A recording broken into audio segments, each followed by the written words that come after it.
Siinä oli eka safkatauko. Sitten matka jatkuu. Nuudelien ja jauhelijan voimalla jaksaa taas taivaltaa. Eli Haltilla tosiaan ollaan ja 110 kilometriä matkaa yhteensä olisi. Nyt meillä on vajaa 9 takana. Eli paljon edessä.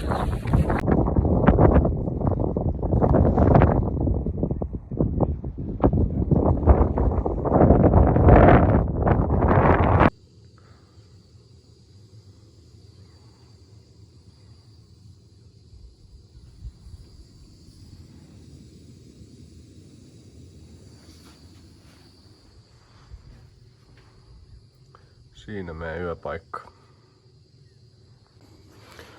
Eilen iltasella saavuttiin tänne ja pistettiin teltat pystyyn, syötiin nopeasti ja äkkiä nukkumaan.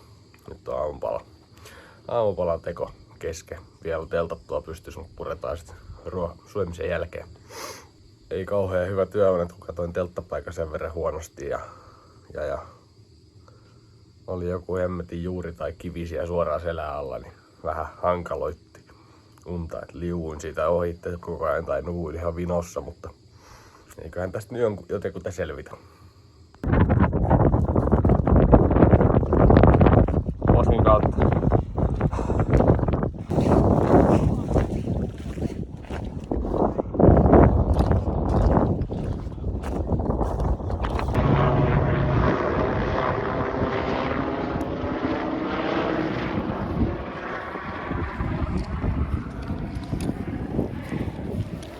Kuis menee? Hyvin. Rinkko kevenee päivä. Oltiin siis täällä Meekonjärvellä yötä teltassa.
Jaha, ajattelin kuvata vähän tämmöstä selitysvideoa, kun ei näköjään vissiin matkaan varrella tullut ihan hirveästi kuvailtua. Eli tuli tommonen Halti-Kilpisjärvi reissu vedettyä tossa kaveriporukalla.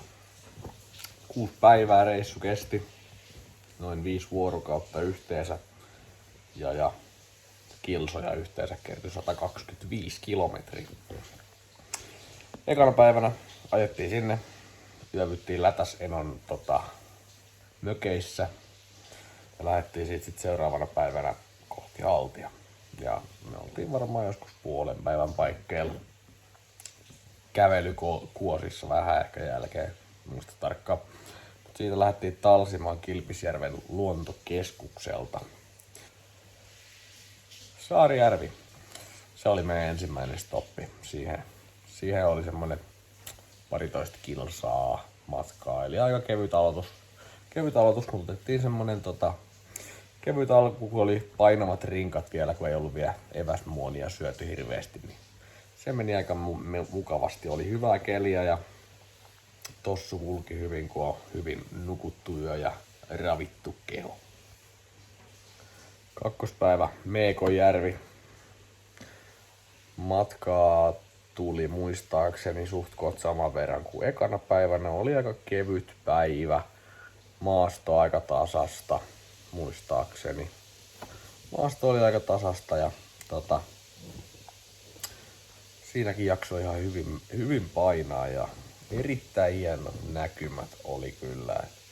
On se kyllä. Siis koko matka tietysti on todella hienoa, mutta kyllä se vaan on jotain niin hienoa, minkälaista se maasto siellä on. Siellä Meekonjärvellä majoituspaikalla oli semmonen kiva autiotupa ja siihen vierelle pystytettiin meidän teltat ja sato iltasella paljon vettä, mutta sinne me laitettiin teltat pystyyn silti ja yövyttiin siellä ja tuli käytyä pulahtamassa uimassakin siinä uimassa. Vesi oli sellaista, että kun meni siihen selälleen makaamaan, niin sitä oli kylkeä asti, eli puolen kroppaa sai siellä peitottua. Mutta siinä kun kieriskeli, niin sai jonkun verran putsit puhdistettua ja helkkariin kylmää vettä. Sitten vaan untemaille ja yön aikana korpit siinä rääky vaan koko yön ja kuulosti niin kuin joku nainen olisi kiljunut siellä vieressä, mutta eipä ainakaan ollut rottia eikä hiiriä. Me pelotti ne aika hyvin tehokkaasti karkuun. 3. päivänä Meekonjärveltä jatkettiin sitten kohti Pitsusjärveä, mikä oli se meidän seuraava yöpymispaikka. Matkan varrella tuli mahtavan näköinen vesiputous, mikä ilmeisesti tietojen mukaan saa korjata, jos on väärässä, on Suomen korkein vapaa pudotus. En metrimäärää, en muista, mutta korkein vapaa pudotus vedelle ja oli muuten aika hienoa. Siitä Instagramissa saattaa löytyäkin parit kuvat. Materiaalia ei siitäkään hirveästi tullut kuvattu. Todella vähän kuvasin kyllä video matkan aikana, mutta tuli vähän jotain klippiä nyt ainakin. Siinä oli myös matkan varrella hienoa riippusiltaa ja monipuolista. Pitsusjärvellä olikin sitten meidän reissun ainoa varaustupa, missä yövyttiin se yö ja myöskin seuraava yö. Eli koska kun päästiin Pitsusjärvelle, niin siitä seuraava päivä, meidän päivän tarkoitus oli ainoastaan, että me kävellään haltille ja takaisin. Siinä tulee ihan riittävä matka, se oli 12 kilsaa muistaakseni per suunta. Eli parikymmentä kilsaa tuli yhteensä, mutta se oli helppo mennä, koska meillä oli vain päiväreput mukana. Jätettiin rinkat sinne varaustuvalle ja siellä oli oikein mukava olla. Ainoa mikä huonoksi puoleksi jäi, oli että sillä Meekonjärvi-Pitsusjärvi välillä yhden matkakumppanin jalat meni sen verran huonoon kondikseen, että hän ei jaksanut ekana tulla sinne haltille ja lopulta sitten päätti, että sen huiputuspäivän jälkeen hän lähtee lentokoneella sitten menemään, kun siitä viereisestä järvestä lähti aina silloin tällöin just tämmöisiä tapauksia varten vesitasokone, mihin just sopivasti sattui olemaan 2 henkilöä varannut paikat ja siinä oli yhdelle tyhjä tila, niin se oli heti valmiina, että hän lähtee sillä himoon. Hän lentää kotiin. Kokemus sekin oli hieno. Ne oli varmaan aika komeat maisemat sieltäkin. Haltia huiputtaessa oli jännä tollain, vaikka heinäkuun loppupuolella oltiin ja mennään sinne ylöspäin, niin totta kai kun siellä on lunta, niin harvemmin heinäkuussa tulee lumisia maasta ja tampattua, mutta siellä me mentiin ylös alas ja mukkelismakkeliskin varmaan jossain kohtaa.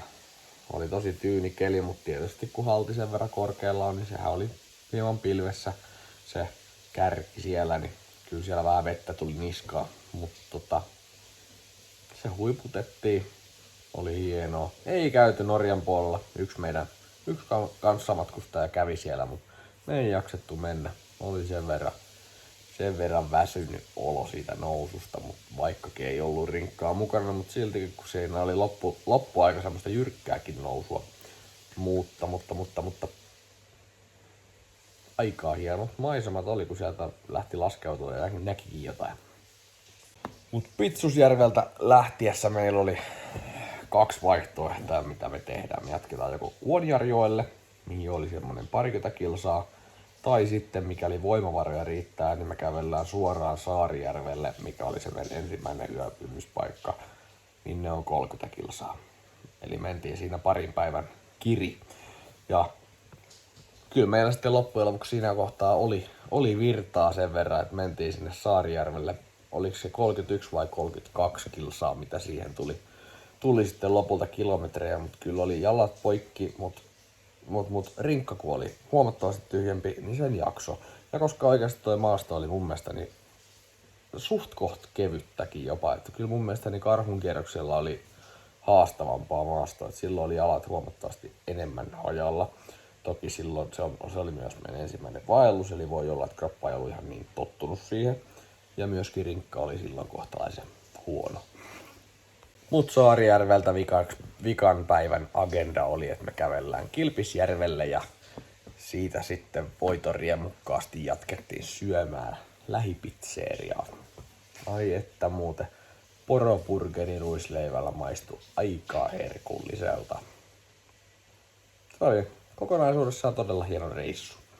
Hirveästi elukoita ei tullut vastaan, paitsi että vikaa päivää lukuun ottamatta me nähtiin vissiin 3 poroa ja 2 tunturikihua, jotka otti vähän liiankin läheistä kontaktia, kun mentiin liian lähelle niiden pesään, niin rupesi hyökkivään kimppuun ja sinne eläimet sit siihen asti olikin, mutta vikana päivänä nähtiin jonkun porojen kansanvaellus, kun oli ei laskettu, mutta yli 100 poroa heittämällä, että oli siis aikamoinen rynnistys, kun päästiin vikana päivänä just siitä läheltä Saarnatunturia, niin siinä kun on semmonen pieni mettäpalsta, niin siinä tuli sitten niitä senkin edestä, että saatiin siinä kyllä kunnon lopetusreissulle. Mut joo, toi Kilpisjärvi reitti, todella hieno, erittäin hienot maisemat.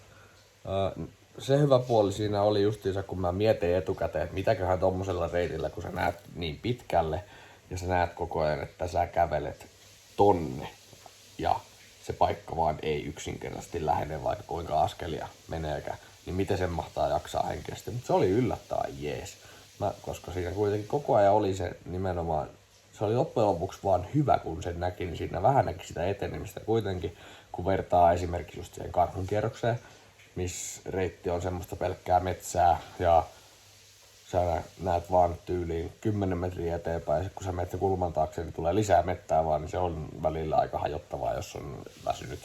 Niin kyllä mä tykkäsin. Oli todella hieno reitti. Ja just se maasto, kun ei ollut niin kauhean haastavaa, niin se 125 kilometriä, mikä meillekin sitten lopulta tuli, niin ei se ollut loppujen lopuksi edes paha. Mulla ei tullut yhtään rakkoja jalkaa. No yhdelle tuli tosiaan ne jalan ylikuormitustilat, mutta se helpotti hänellä onneksi sitten, kun sai vähän huilia siellä lentokoneen jälkeen ja todennäköisesti vaan oli vähän huonosti sisäänajutut kengät. Et ei sen kummosemmasta ollut kyse. Mut mikäli tommonen luonto kiinnostaa, tykkää kävellä ja vaellella ja ylipäätään pohjoisissa käydä rinkkaselässä reissaamassa, niin suosittelen ehdottomasti. Oli tosi hieno ja monipuolinen paikka. Nopea asunvaihdos, kun on nukkumaan menossa. Mutta se oli semmonen reissu se. Kiitos kun katsoit video. Tykkää ja kommentoi, mitä itse pidit noista maisemista ja nähdään seuraavassa videossa, minkä mä muuten sanon. Se on taas treeniaiheinen video. Nyt on näitä reissuvideoita ollut kaksi viimeistä, niin seuraava sitten treenejä taas ja sitä on luvassa. Nähdään silloin. Moro!